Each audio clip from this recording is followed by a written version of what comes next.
Kaixo ikusentzuleo, kongietorri Gipuzkoako plazatik saiora, Gipuzkoako plazan bertan gaude, foru jauregian.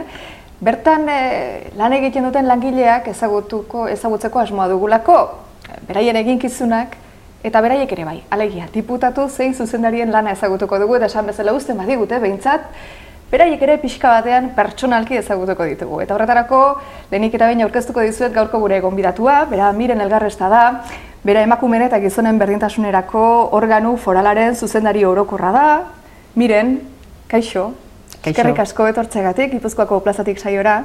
Zu hala ere, albaitari zara, ikasketaz? Ba, alaxe da.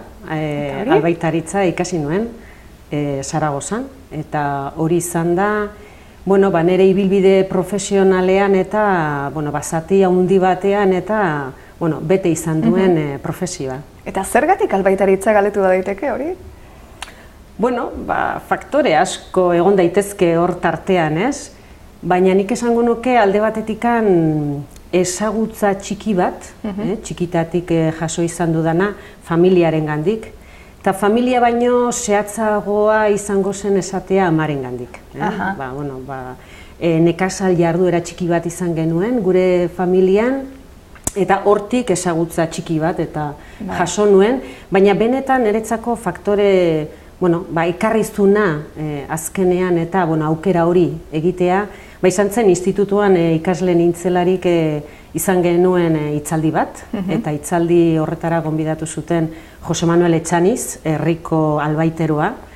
Eta berak alako azalpenak eman ondoren, esan hon hauxe da benetan eta gustokoa nuken eta profesioa garatzea eta alaxe egin nuen aukera. Hala ere hori garrantzitsua izan zen aukeraketarako, baina familia ere lehen sektoretik heldu zaizu zuri, ezta? Zure familiak lotura du lehen sektorea horrekin? Bai, nik uste modu zehatz batean kaleumea gara. Nire gurasoak eta baserritarrak edo baserri girotik eta etorriarren nolabait edo errotu ziren edo eskondut errotu ziren kalean, ez? Baina, amari nolabait garai hartan emakumeari eskaintzen zitzaion eta paper murriztua edo eskasa, ez? Emaztea eta ama izateaz aparte, berak bazeukan eta alako grin bat edo jarduera txiki bat garatzeko. Eta batez ere, beak zuen ezagutzatik, erosi zuten lursail txiki bat, eta bertan eta kokatu genuen edo jarri zen alako baratza eder bat, eta denon artean, familia kide guztien artean, eraiki zen etxola bat, eta etxola horretan animali batzuk eta azten zitun, konejuak, oioak, oiaskok, eta bai. Eta okerazpa naiz, lursail hori Zumarragan bertan zenuten, eta badugu argazki bat, lursail hori nik uste estreinatzen zenuten egunekoa edo behintzat, zure familiarekin, txikitakoan oski, piknik egiten. Bai, bertan argazkian eta ikusten den bezala, nire familia edo Zumarrako familiaren nik uste argazki zaharrena da bera, neu naiz gaztena bertan dagoena, eta lursail horretan, lursail hori erosi eta egokitu zen, moldatu zen, landu zen, ikusten bada garoaz jositako lursaila da, eta hor bertan eta baratza eta etxola bokadilloak hartuta edo horrela, ez? Paperak ikusten dira. Dudarik gabe, guk egiten genitun eta gure aisialdi nahiko simplea zen, baina esan igande atxalde pasa bat egitera egun ginen, eta antxe merienda hartuta, eta hor gaude denok, aita ama eta nire... Esan dugu Zumarragan dela argazki hori eta antzen utela lursaila. Naiz eta gaur zu oinatin bizi berez jaiotzez Zumarragarra zara. Halaxe da, Zumarragan jaio nintzen, aita Urretxukoa, eta ama berriz Bizkaitik etorrita Orozko herrikoa. Orduan, nahaste ba naiz, halaxe. Dena den, ama aitatu duzu, elkarrizketa honetan jada hasi bezain pronto bizpahiru alditan asko identifikatzen zara amarekin, ez dakit gehien berekin identifikatzen ote zaren edo? Bai, zalentzari gabe berarekin, ez? Etxeko denak eta kutxunak izan arren, amaren eta lotura estua izan zen, txikitatik, eta neu nintzen, hiru anai arreban arten eta gehien ibiltzen zala berarekin, eta bere atzetik, eta baratzen, eta animaliekin hasieran jolasten. Eta, amaren gandik ez bakarrik eta, lehen sektoreko ezagutza hori jasotzean ikuste dut, bera transmisore oso nazen, eta beste hainbat eta ikasketak eta, bere ideiak, bere pentsamoldeak eta transmititu egiten zizkigun den hori, eta nik modu berezi batean eta daukat benetan lotura estu bat amaren gandik. Eta eskatuko banizuke zure burua definitzeko, nola definituko zinateke zu, Miren? Definituko nuke precisamente amaren eta egin dudan aipamen horrekin herriari eta herriarekiko eta euskararekiko maitasuna, txikimendu berezia, eta baita ere emakumearen eta garai hartan eta nire amak eta erakutsi nahi digun aldarriaren eta zeintzu horretan ere baita ere esango nuke benetan txertatuta eta oso horrotuta gelditu zen. Abertzalea beraz, euskaltzalea, emakumeekiko konpromisoa, nondik datorkizu berdintasunaren inguruko ardura hori? Alegia, galdera hori ere emakume batek beste bati egitea, bada, baina gutxi gora bera badakigulako nondik, baina ardura hori nondik datorkizu zuri? Ardura betidanik, naiz eta ia orain arte garatu ez izana. Garatu nahi dut esan publikoan edo beste esparruan. Baina dudarik gabe betidanik ardura emakumean naizen enean, eta baita ere berdintasun horretan eta emakumeok eta burrukatu egin behar dugun ibilbide hontan eta gizonarekiko eta berdintasun horren eta utxune hortan eta benetan ardura handiarekin. Egia da, sorpresa handiz eta jaso nuen proposamena berdintasun zuzendaria izateko, eta ilusio handiarekin hartu nuen, noski, lantalde bikaina daukate nire inguruan, eta alde hortatikan erronka handia, baina ja ibilbide bat egin dugu eta aurrera egiteko asmoarekin. Eta politikarako salto hori noiz egin zenuen? Gogoan duzu? Nik esango nuke nire familia aipatu dugu eta gogoan dut ondo nire aitak zeukan esaldi bat eta beti esatezun politika etzala ogibide, ez? Eta saiatu egiten zen nolabait edo seme alabak eta mundu hortatikan edo urruntzen edo usatzen, baina beti gelditze zaizu horren amaren barria, hizkuntza eta horrekiko nolabait edo lotura handi bat, ez? Eta hementxe ikusten den argazki honetan, nik esango nuke bi pertsonai hauek izan dira politika mundura ekarri nautenak, ez? Erreferentzi ere igual, Oso, erreferentzialak dira biak, Telesforo Zuriarrain bera Arantzazuko guardianoa izandakoa, bera izan zen, hortxe 2000 urten mugan, hortan 2002 urtean nola, alkatetzarako nola ikusten nuen nire burua eta galdetu egin ziren, eta nire burutik eta ideia hori behintzat inoiz pasatu gabe. Arek txertatu zizun ideia, ez? Ideia txertatu behintzat ezusteko baten, edo sorpresa handiarekin eta hartu nuen egia esateko, eta hor gelditu zen hartxoa, ez? Eta gero ezagutu nuen Juan Maria Atutxa, eta elkarrekin, hiruron arten eta bultzatu, martxan jarri genuen proiektu bat, egitasmo bat Arantzazun, harreman estua izan nuen, Juan Maria Atutxarekin, eta bere gandik ere, nolabait politika mundura inguratzeko, murgiltzeko edo, mezua ere jaso nuen. Ez dugu esan, baina zu, Oñatiko zinegotzi talkaterako hautagai izan zara? Bai. Beraz, ja, hor, eskarmentua hasi zinen hartzen, ez da? Bai, eskarmentua ez da aspaldikoa, baina, baita ere jaso nuen eta proposamen hori oraingo legealdirako eta zerrendaburu izan nintzen azkeneko legealdian. Hala ere, orain berdintasuneko zuzendaria zara, nola daramazu kargua? Benetan pozik, ardura handiz, baina, nire senan edo nire izaeran, oso ohikoa izango den, edozen egitasmo baten aurrean eta ardura sartu egiten dut, ez? Eginkizuna eta kasunetan berdintasunean ere, baina benetan ilusio handiarekin. Bueno, benetan, interesgarria da daramazun zuzendaritza. Derrigorrezkoa zoritxarrez, esan beharko dugu, baina baita ardura asko eskatzen duen, eta batzuetan ere polemikoa ere bada, ez? Bai, zentzu handi batean, naiz eta gure gizartearen pentsamoldean egon, ez, berdintasuna badela zerbait edo lortua dena, apurka zenbat esparrutara eta murgiltzen baldin bagara, ikusten ditugu zenolako ezberdintasunak dauden, ez? Gazte jendearen artean adibidez oso txertatuta dago ideia hau, ez? Berdintasuna zerbait lortua dela. Ekonomia esparruan ere dauden ezberdintasunak ere oso nabarmenak dira eta inor ezin da indiferente egon hoien aurrean, beraz iritzi ezberdinak ere gurutzatu egiten dira mundu honetan eta horrexegatik polemika ere egoten da, baina nik esango nuke beste edozein politiketan eta gertatzen den antzera. Momentu honetan Gipuzkoarako ze definituta dituzuen helburuak zeintzuk dira, Miren? Bueno, eginkizun handia, zabala, anitza badugu, baina nik esango nuke legealdi honetarako bi ardatz estrategiko baditugu. Bata, indarkeriarekin lotuta dagoena, emakumeen ganako eta indarkeri horren aurka edo kontra egiteko plan bat martxan jarri dugu, hain zuzen ere pasaden azaroaren 25ean ezagutzera eman zena.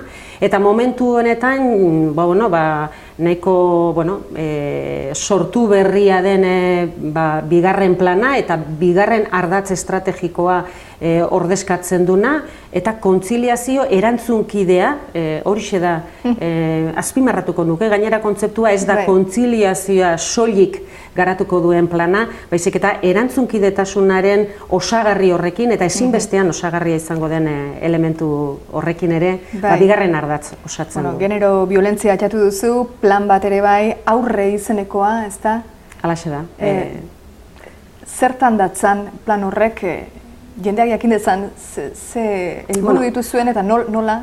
Plana azkenean ibilbide horri bada, finkatu egiten ditu eremu estrategikoak zeintzu diran, eta eremu bakoitzean ekintza ezberdinak, zeintzu transversalean, beraz garatuko da foru aldundiaren barnean dauden departamentu guztietan, eta departamentu horiek eta ordezkatzen duten sektore guztietan.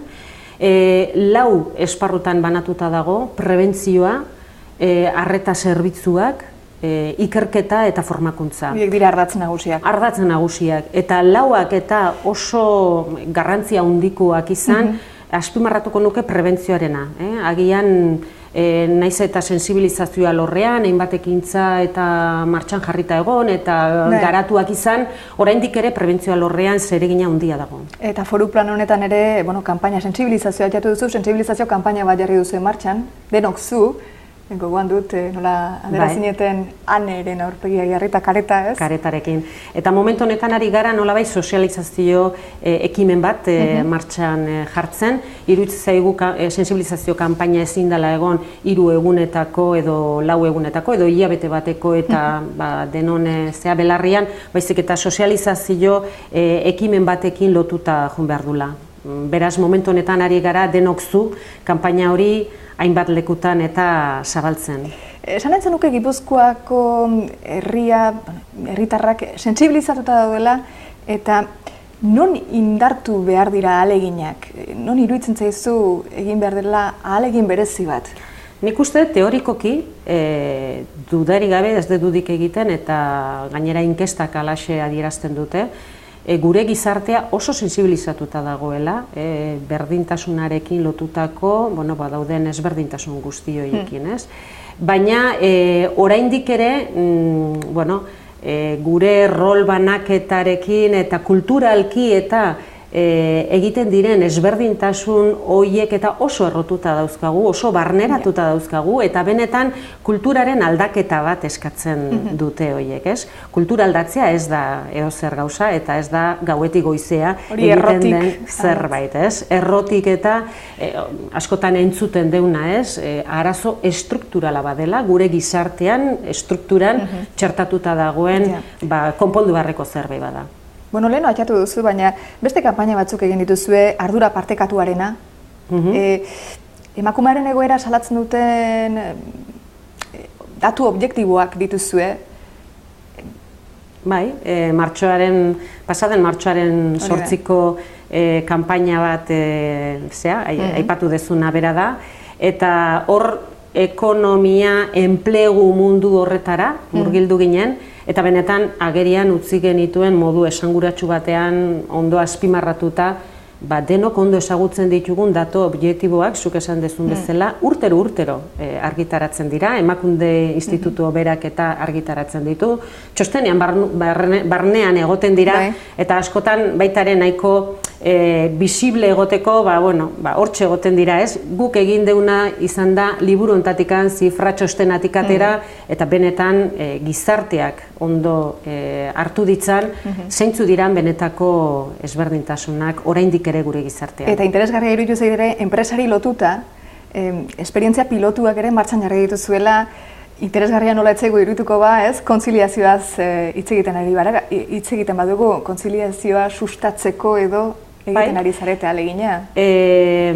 Garbi daukaguna, eta ez, hemen etxe honetan asmatu egin dana, baizik eta Europa mailan ere, genero berdintasuna garatzen duen instituto berak ere, hala aldarrikatzen dulako eta nolabait balioan jarri nahi duen eta palanka bada, kontziliazio bada enplegu mundu horretan, ekonomia mundu horretan ezberdintasunak eta murrizteko martxan jarri nahi dugun eta palanka bat, ez? Eta kontziliazioa lehen aipatu dudan bezala, erantzunkidetasunarekin eta lotuta. Eta bateragarritasunerako eta erantzunkidetasunerako lehen foru plana ere duela gutxi aurkeztu duzue. Halaxe da, eta bera izango da, lehen aipatu dudan bezala, beste ardatz estrategikoa, beste plan bat garatzeko, eta zentzu honetan eta plan honetan 3 esparru ere bereiztuta baditugu. Gizarte mailan eta nik uste modu transversalean eta oso errotuta dauden lanarekiko eta baita ere esaten dugun estereotipoaren edo rolaren banaketa, gizon emakumeen arteko rolaren banaketa eragina egitea edo esku hartzea, enplegua eta ekonomia, eta baita ere administrazio berak, erakunde berak eta dauken paper lidergoa baita ere garatzeko aintzat hartuta daude. Honekin batera ere, kanpaina idiliko bat ere bada hortik. Enuk esango, idilikoa denik. Bueno, idilikoa. Enuk esango idilikoa denik. Ez oso erreala batzutan. Baina benetan kanpaina eta horrekin benetan oso... Bueno, esanen dugu zer den ikusten dena, ez? Ikusten duguna da historia erreala. Orduan, nik azpimarratuko nuke hori ere, ez? Nahi genuen kasu erreal bat, eta benetan etzan zaila izan, topatu genuen, eta kanpaina honetan ikusten den familia, ikusten den gizona, ikusten den gizon horrek ordezkatzen duen maskulinitatea, benetan historia erreala da, eta existitzen da, eta nik uste dut agerian jarri behar deula. Hor ikusten da gizonezko bat, haurrak zaintzen, eta etxeko lanetan, eta hori da idilikoa, behintzat beharko lukena, eta zuk esan duzun zela, badena. Beharrezko dena, eta iruditzen zaigu gure gizarte aurreratua, etorkizunean eta nolabait modu jasangarrian eta aurrera egiteko ezinbesteko gizarte mota behar deuna berak ordezkatzen du. Eta miren, proiektu hauei guzti lotuta diru laguntzak eskaintzen ditu Aldundiak, ze proiektutarako zehazki? Bueno, orain arte eta diru laguntzak eta nolabait zabalak edozein proiektutarako eta bideratzen zituen, berdintasuna txertatuta zuten edozein proiektutarako, baina behin bi ardatz estrategiko hauek eta bi plana dauzkagula eskuartean, nolabait puntuazio gehiago izango dituzte alde batetikan, berritasuna izango duten egitasmoak, baitare kontziliazioa garatuko dituzten eta ekintzak eta indarkeriarekin eta indarkeriari aurre egiteko ekintzak ere garatuko dituztenak, horiek horretarako batez ere zuzenduta daude. Eta etorkizunari begira jarrita, zure zuzendaritzaren erronkak etorkizunerako erronkak zein dituzue? Momentu honetan bi ardatzoiek, benetan indarkeriarekin eta etengabe eta esparru horietan dauden ekintzak garatzea eta aurre egitea horri, eta era berean, askotan izan dugu, indarkeriari aurre egiteko gizartean dauden ezberdintasun horietan esku hartzea berdutela, eta kasu honetan ekonomia lorrean emakumeari autonomia ekonomikoa lortu dezan eta baldintza berdinetan, kasu honetan kontziliazio erantzunkidetasuneko planaren bitartez lortzea. Eta Gipuzkoako etorkizuna berdintasunaren arloan, nola ikusten duzu etorkizunean? Gure Gipuzkoan... Bai, gure Gipuzkoa eta berdintasunaren arlo horretan etorkizunean, nola ikusten duzu? Bira, legealdian eta harri bat jarri zen, eta askotan eta errepikatu egiten dugu, Gipuzkoa bilakatu nahi dugula Europako ezberdintasun gutxien izango duen lurraldea. Uste dut, horizonte benetan ambiziosoa dela bai, baina itsasargi horri begiratu egin behar diogu benetan benetako erronkak identifikatzeko eta aurrera egiteko. Nire hortan behintzat baikor naiz.